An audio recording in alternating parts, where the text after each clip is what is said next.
शुरुआत राजधानी जयपुर की खबर से, जहां पर आज बीजेपी के प्रदेश कार्यालय पर बीजेपी के नेताओं ने एक प्रेस कॉन्फ्रेंस की। केंद्रीय कानून मंत्री अर्जुन राम मेघवाल ने प्रेस कॉन्फ्रेंस कर बीजेपी की परिवर्तन यात्रा को लेकर जानकारी दी। साथ ही कल पीएम के दौरे को लेकर भी उन्होंने जानकारी दी। राजस्थान में सब 200 विधानसभाओं को उसने कवर किया।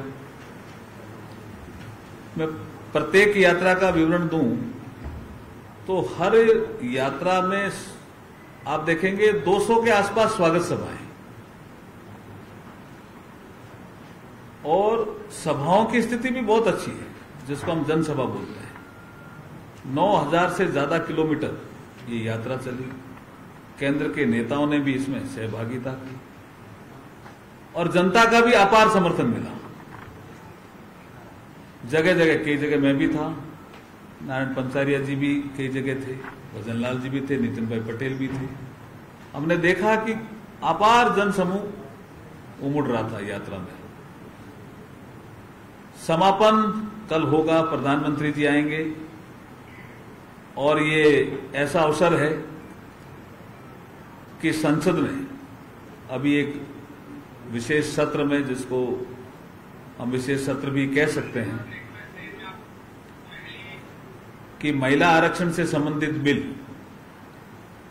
जिसको टेक्निकल लैंग्वेज में द कॉन्स्टिट्यूशनल अमेंडमेंट बिल कहते हैं, बोलचाल की भाषा में नारी शक्ति वंदन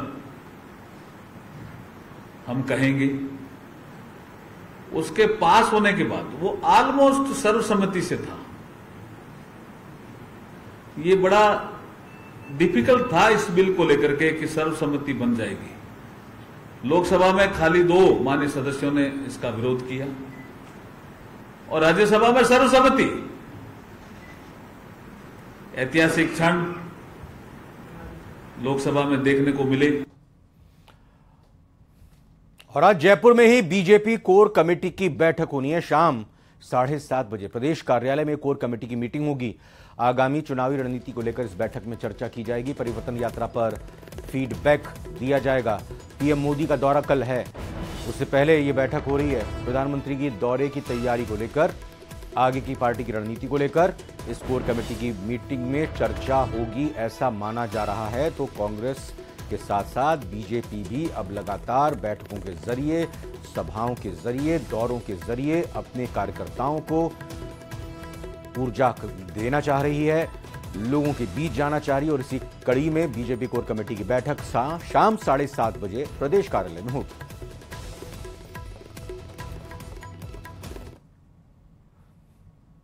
तो जैसा आपको बताया, प्रधानमंत्री नरेंद्र मोदी का कल प्रदेश में दौरा है। कल पीएम मोदी का जयपुर में दौरा होना है। परिवर्तन यात्रा को वो संबोधित करेंगे। परिवर्तन यात्रा के समापन पर पीएम की सभा होगी। पीएम मोदी के दौरे की तैयारी लगभग पूरी हो चुकी है। तो कल यानी 25 सितंबर प्रधानमंत्री नरेंद्र मोदी जयपुर आ रहे हैं और ये जो 4 दिशाओं से बीजेपी की रैली की शुरुआत 2 सितंबर से हुई थी, एक एक करके जो 4 दिन शुरुआत हुई और उसके बाद फिर समापन भी इन चारों का हुआ। लेकिन अब चारों यात्राओं का एक साथ विधिवत तरीके से प्रधानमंत्री नरेंद्र मोदी के जरिए इन परिवर्तन यात्राओं का स्वागत किया जाएगा। और अब इन परिवर्तन यात्राओं की कामयाबी के साथ साथ आगामी मंत्र भी बीजेपी कार्यकर्ताओं को प्रधानमंत्री नरेंद्र मोदी की तरफ से दिया जाएगा, ऐसा माना जा रहा है। राजस्थान के रण में 2023 के विधानसभा चुनाव के घमासान तेज होंगे, जिसको लेकर आज आरएलपी के संयोजक और नागौर से सांसद हनुमान बेनीवाल ने बड़ा ऐलान किया है, जिसमें उन्होंने बताया कि आरएलपी 28 सितंबर से सत्ता संकल्प व्यवस्था परिवर्तन यात्रा शुरू करेगी, जो सालासर बालाजी से शुरू होगी।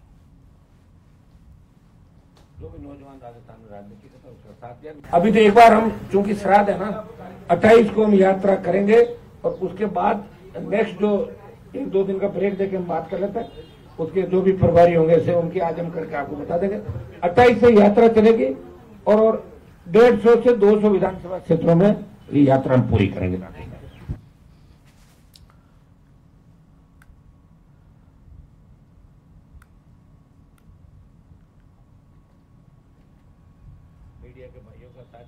और इस बीच कांग्रेस नेता राहुल गांधी ने दावा किया कि इसी साल होने वाले 5 राज्यों के चुनावों में कांग्रेस मध्य प्रदेश और छत्तीसगढ़ में विधानसभा चुनाव जीत रही है। तेलंगाना जीत सकते हैं, राजस्थान में मुकाबला करीबी हो सकता है, लेकिन उन्हें यकीन है जीत कांग्रेस की ही होगी। राहुल गांधी रविवार को दिल्ली में एक मीडिया हाउस इवेंट में मौजूद थे, वहीं उन्होंने ये बातें कही हैं। Certainly winning right now. Right. We are probably winning Telangana. Right. We are certainly winning Madhya Pradesh. We are certainly winning Chhattisgarh. Okay. Rajasthan, we are very close, and we think we'll be able to win. Chittorgarh से बड़ी खबर बताते हैं आपको, जहां उदयपुर और जयपुर वंदे भारत चित्तौड़ से रवाना हो चुकी है। तीसरी वंदे भारत की सौगात मिलने जा रही है प्रदेश को, और अब उदयपुर जयपुर वंदे भारत चित्तौड़ से शुरू हो चुकी है, रवाना हो चुकी है। बीजेपी प्रदेश अध्यक्ष और सांसद चित्तौड़गढ़ के सीपी जोशी ने इस वंदे भारत को हरी झंडी दिखाई है। केंद्रीय कृषि राज्य मंत्री कैलाश चौधरी भी मौजूद रहे। इस दौरान ट्रेन का स्थानीय जनप्रतिनिधियों ने स्वागत किया है।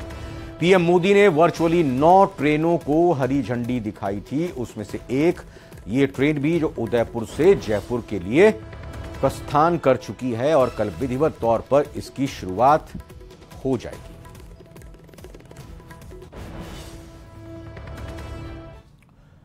आज सुबह कांग्रेस के प्रदेश प्रभारी सुखजिंदर सिंह रंधावा हरीश चौधरी के घर पहुंचे और उन्होंने चुनाव की रणनीति को लेकर लंबी बातचीत की मंत्रणा की। साथ ही दोनों के बीच ताजा राजनीतिक माहौल पर भी चर्चा हुई। तो आज ये तस्वीरें जो सामने आई हैं, निकलकर सुबह की तस्वीरें हैं, जिसमें कांग्रेस के प्रदेश प्रभारी सुखजिंदर सिंह रंधावा हरीश चौधरी के घर पर मिलने उनसे पहुंचे, बातचीत हुई, चुनाव की रणनीति को लेकर लंबी मंत्रणा इन दोनों के बीच हुई है। साथ ही दोनों के बीच ताजा राजनीतिक हालात पर भी बातचीत हुई। बड़ी खबर सिरोही से, जहां पर जिले में डेंगू की दस्तक साफ तौर पर देखने को मिल रही है, क्योंकि सिरोही में डेंगू का प्रकोप लगातार बढ़ रहा है।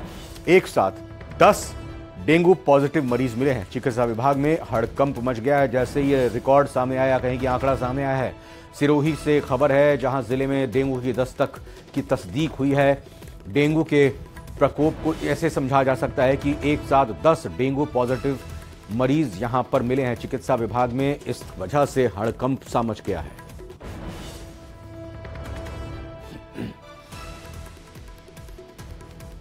तो डेंगू वैसे ही लगातार हमने प्रदेश के अलग अलग हिस्सों में देखा, लेकिन सिरोही में अभी तक ऐसी कोई विकट स्थिति नहीं थी। लेकिन अब जब एक साथ 10 डेंगू के मामले, डेंगू पॉजिटिव के मरीज के केसेस सामने आए हैं, तो हड़कंप जिला प्रशासन और स्वास्थ्य विभाग में मच गया और साफ तौर पर अब एहतियातन तैयारी की जा रही है। क्योंकि अमूमन देखने में यही सामने आता है कि चाहे मानसून की बरसात के बाद का वक्त हो या फिर सर्दियों की शुरुआत का समय हो, इस दौरान डेंगू का प्रकोप बढ़ता जाता है। और हमने राजस्थान के अलग अलग हिस्सों में भी पिछले दिनों देखा, जहां पर डेंगू के मरीजों की संख्या काफी ज्यादा बढ़ गई थी।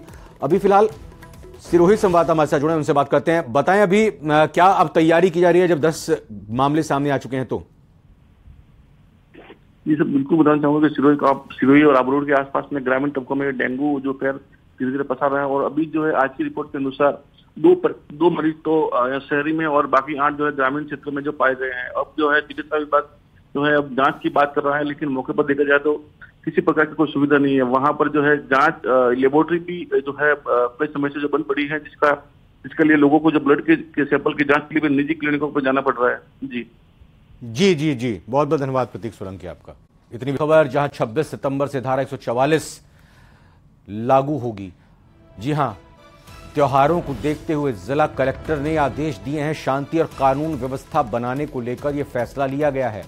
बड़ी खबर आपको कोटा से बता रहे हैं। 25 अक्टूबर तक, एक महीने के लिए, यानी 26 सितंबर से 25 अक्टूबर, एक महीने तक त्योहारों के मद्देनजर कोटा में धारा 144 निषेधाज्ञा लागू रहेगी। यानी 5 से ज्यादा लोग एक साथ दिखाई नहीं देंगे और उनको ये ध्यान रखना होगा कि वो कभी भी एक साथ ना दिखाई दें। और प्रशासन की तरफ से एहतियातन ये फैसला लिया गया है। त्योहारों के मद्देनजर पूरी तरह से शांति व्यवस्था बनी रहे, इस लिहाज से बड़ा फैसला लेते हुए 26 सितंबर से धारा 144 कोटा में लागू की जाएगी।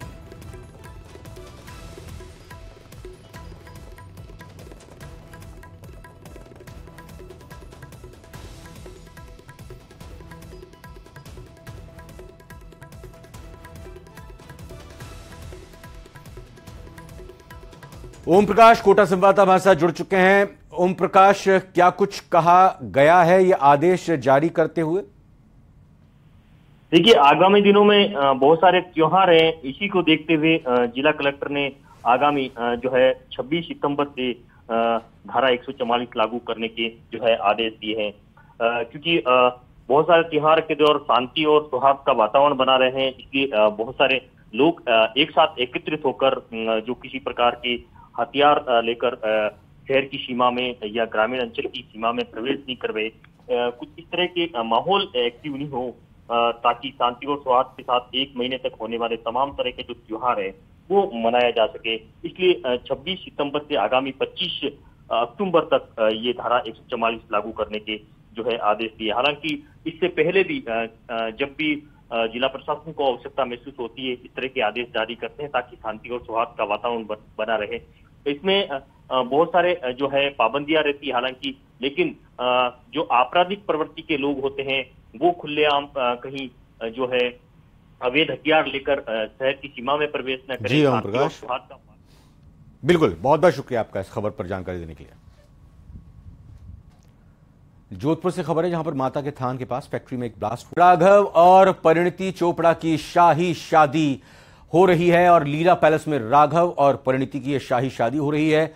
बोट में सवार होकर, नाव में सवार होकर राघव बारात लेकर लीला पैलेस गए। सबसे आगे बोट में बैंड और बाजे की धुन गूंज सुनाई दी। पीछे 3 बड़ी लग्जरी बोट में, जिसमें बाराती थे, राघव यानी दूल्हा मौजूद थे, बाराती मौजूद थे और नाचते गाते धूम मचाते लीला पैलेस, होटल लीला पैलेस में ये लोग पहुंचे, जहां पर शादी की सभी रस्में निभाई जाएंगी।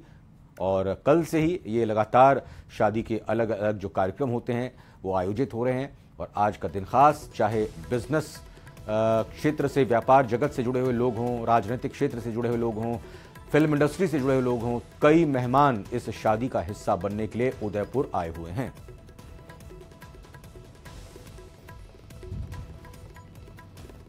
और इसी के साथ फिलहाल महारो राजस्थान के इस बुलेटिन में इतना ही। आप बने रहिए